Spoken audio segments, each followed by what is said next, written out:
On n'y voit pas grand-chose. Bon, on va essayer de faire avec. Mais c'est beau de prier comme ça dans la nuit. Alors, voici donc la deuxième étape de notre parcours de l'Avent, ce parcours que Jésus nous donne pour préparer notre cœur à mieux l'accueillir. Vous vous rappelez, dimanche dernier, vous êtes mis debout, vous avez répondu à cet appel du Seigneur à vous réveiller, à sortir de votre sommeil. Et vous avez décidé de vous mettre en route ensemble, de prendre ce chemin que le Seigneur vous donnait pour quitter les ténèbres et marcher à sa lumière. Dieu vous a appelé à vous réveiller pour veiller. Alors j'espère que vous avez pu, durant cette semaine, prendre ce temps pour veiller, pour accueillir le Seigneur qui venait à votre rencontre. Ah ben c'est sympa ça, merci. Alors aujourd'hui, c'est la deuxième étape. Maintenant que vous êtes en route, eh bien le Seigneur vous dit 3 choses ce soir. La première, il veut réveiller votre désir, votre soif de le connaître. La deuxième, il veut parler à votre cœur. Et la troisième, il veut que vous soyez son instrument pour qu'il puisse parler aussi aux autres qui le cherchent. Alors d'abord, premièrement, cherchez Dieu, désirez le rencontrer. Cette semaine, Dieu veut réveiller votre désir, votre soif de le connaître. Vous voyez, le but de ce temps de l'Avent, eh bien, c'est de partir à la recherche du Seigneur, d'aller à sa rencontre. C'est lui qui vient à nous, mais il désire que nous sortions et que nous allions à sa rencontre. Et c'est pour cela que nous sommes mis en route ensemble. Dans la première lecture, Isaïe promet que les nations chercheront le Seigneur. Et il annonce que la connaissance du Seigneur remplira le pays comme les eaux recouvrent la mer. Vous voyez, Dieu vient à vous pour se révéler à vous, pour se faire connaître. Lui, il a soif d'entrer en relation avec vous, dans une relation intime, une relation d'amitié. Et au fond, je suis sûr que vous tous qui êtes là, vous avez soif de Dieu. Si vous êtes là ce soir, ce n'est pas seulement parce que c'est dimanche, donc il faut aller à la messe. Mais au fond de vous, vous avez soif de Dieu. Et je pense que Dieu se réjouit que vous soyez là. Parce que lui, il a soif de vous. Et il est touché de voir que vous répondez à ce désir qu'il a mis dans votre cœur. Il veut répondre à votre désir. Il veut se faire connaître à vous. Dieu fait cette belle promesse dans le livre de Jérémie. Vous me chercherez et vous me trouverez, car vous me rechercherez de tout votre cœur, je me laisserai trouver par vous. Je me laisserai trouver par vous. Si Dieu a mis cette soif d'absolu en nous, cette soif immense d'aimer et d'être aimé, cette soif qui fait qu'on n'est jamais rassasié par les choses de ce monde, ce désir d'amour sans limite, s'il l'a mis en nous, c'est parce qu'il veut le combler. Vous devez être sûr de cela. Dieu veut se révéler à vous. Alors ayez le désir de le rencontrer. Deuxième chose, Dieu veut parler à votre cœur. Vous vous rappelez, dimanche dernier, je posais cette question, finalement, quel est le chemin que nous devons prendre pour aller vers Jésus, et finalement pour aller au ciel? Eh bien, je disais que ce chemin, c'est le Seigneur lui-même qui allait vous le donner. C'est lui qui allait vous instruire durant ce temps de l'Avent. Eh bien, aujourd'hui, dans la deuxième lecture, Saint Paul vous dit où trouver cet enseignement. Il vous dit comment Dieu vous instruit. Frères, tout ce qui a été écrit à l'avance dans les livres saints l'a été pour nous instruire, afin que, grâce à la persévérance et au réconfort des Écritures, nous ayons l'espérance. Vous voyez, Dieu vous instruit, Dieu vous conduit, Dieu vous parle à travers les livres saints, à travers la Bible, à travers sa parole. Sa parole est vivante, et c'est le premier moyen par lequel Dieu nous parle. Saint Paul a cette très belle expression, le réconfort des Écritures. Le réconfort des Écritures. Est-ce que vous avez déjà fait cette expérience du réconfort des Écritures? Avez-vous déjà expérimenté que la parole de Dieu n'est pas un vieux texte, mais qu'elle est une parole que Dieu adresse personnellement à chacun de vous? Avez-vous déjà été frappé en plein cœur par un verset de la Bible, découvert que cette parole était pour vous-même, maintenant? Après une telle expérience, je vous garantis, on peut dire « Dieu m'a parlé, il m'a dit cela ». Petit témoignage personnel. Un jour, pendant une retraite de guérison, j'ai vraiment été frappé en plein cœur, comme ça, par un verset de la Bible.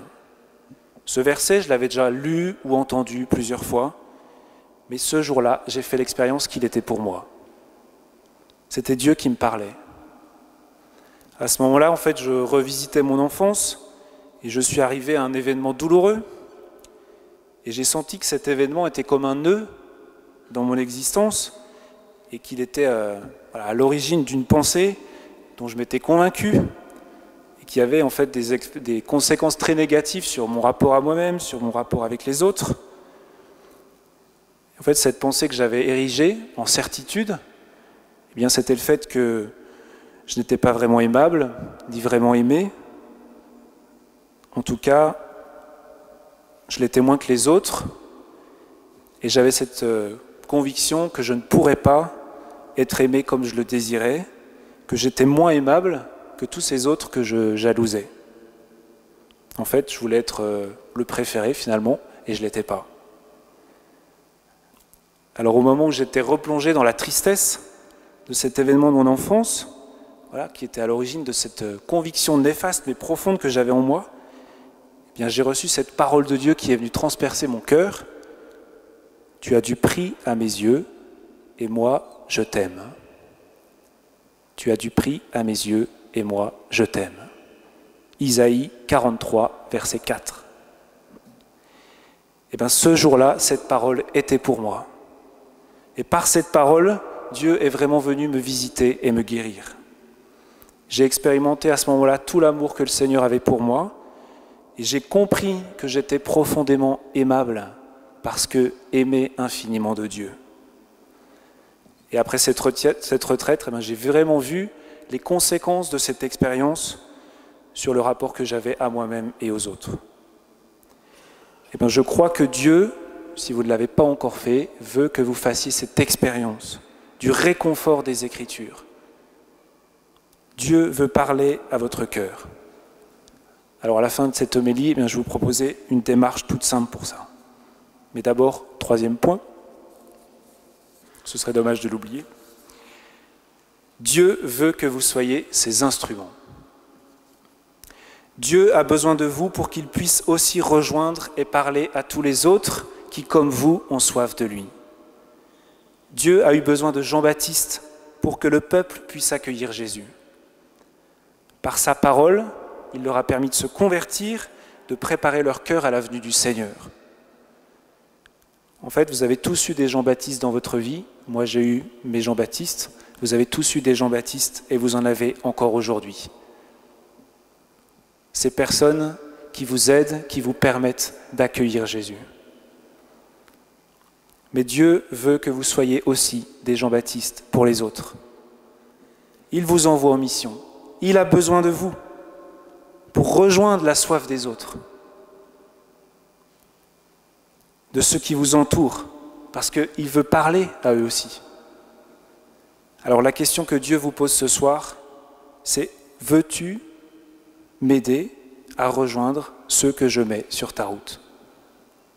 Veux-tu m'aider à rejoindre ceux que je mets sur ta route? Et n'ayez pas peur de cet appel à la mission, car comme dit Jean-Baptiste, celui qui vient derrière moi est plus fort que moi. Vous devez aller devant, oui, à la rencontre des autres, mais le Seigneur est derrière vous et il est plus fort. Il est plus fort que vous. Vous avez juste à ouvrir la porte, à préparer le chemin, pour qu'il puisse venir dans le cœur de ceux vers qui vous serez allés. C'est lui, Jésus, qui vient avec la puissance de l'Esprit Saint. Et c'est lui qui touche les cœurs, c'est lui qui convertit. C'est pas nous, c'est lui. Mais il a besoin de nous pour que sa parole atteigne le cœur des autres. Vous avez juste besoin d'être son instrument, d'être son messager. Juste à accepter cela.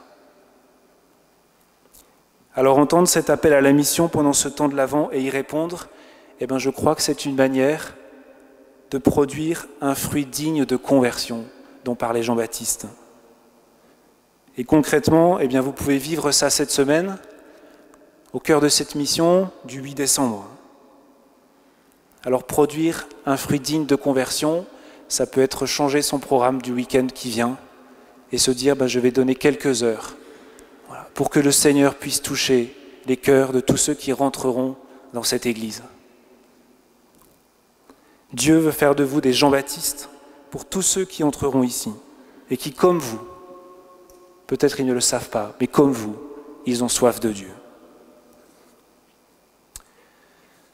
Voilà, alors je vous propose maintenant de demander au Seigneur, de vous donner une parole, de faire cette expérience qui veut parler à votre cœur.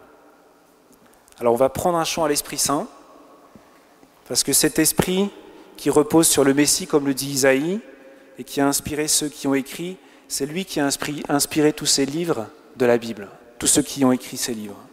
Alors ça veut dire que c'est l'Esprit Saint qui vient ouvrir notre cœur pour recevoir sa parole, pour recevoir cette parole. C'est lui qu'il nous faut invoquer pour que la parole de Dieu nous transperce. Et alors pendant ce chant à l'Esprit Saint, on va faire circuler des corbeilles où il y aura des extraits de la parole de Dieu. Alors vous allez prier l'Esprit Saint, et quand la corbeille arrivera entre vos mains, vous allez piocher une de ces paroles. Et vous allez poser cet acte de foi, que cette parole de Dieu, elle est pour vous maintenant. C'est une parole personnelle que Dieu veut vous donner ici et maintenant. Alors vous ne la lisez pas en vous disant « c'est bon, je connais, bof, ok, je vois pas ce que ça veut dire. » Ouais. Ne la mettez pas dans votre poche en vous disant « voilà ». Mais croyez vraiment que c'est la parole que Dieu vous donne maintenant. Laissez-vous interpeller par elle. Et moi, je vous invite à la garder et à la prendre par cœur. Et durant toute cette semaine, vous allez la répéter. Vous allez la garder avec vous toute cette semaine. En fait, avec la parole de Dieu, il faut être comme des vaches avec l'herbe. Vous avez déjà vu des vaches? Elles ruminent. Voilà. Avec la parole de Dieu, c'est pareil. Il faut ruminer cette parole jusqu'à ce qu'elle descende au fond de notre cœur, jusqu'à ce qu'elle vienne nous toucher. Voilà. Et puis durant la semaine, vous pourrez prendre un temps plus long de prière, un quart d'heure, une demi-heure, une heure, comme vous le souhaitez, selon le désir de votre cœur. Et puis vous pourrez prendre cette parole, vous irez voir ce qu'il y a avant, ce qu'il y a après, il y a la référence qui est donnée avec. Vous irez lire cette parole dans son contexte, et vous méditerez ce texte, et vous demanderez au Seigneur qu'il vous fasse comprendre ce qu'il veut vous dire à travers cette parole. Et vous verrez, ça va porter du fruit, si vraiment vous croyez que Dieu vous parle à travers elle. Ça vous va? Eh bien, faisons ça maintenant.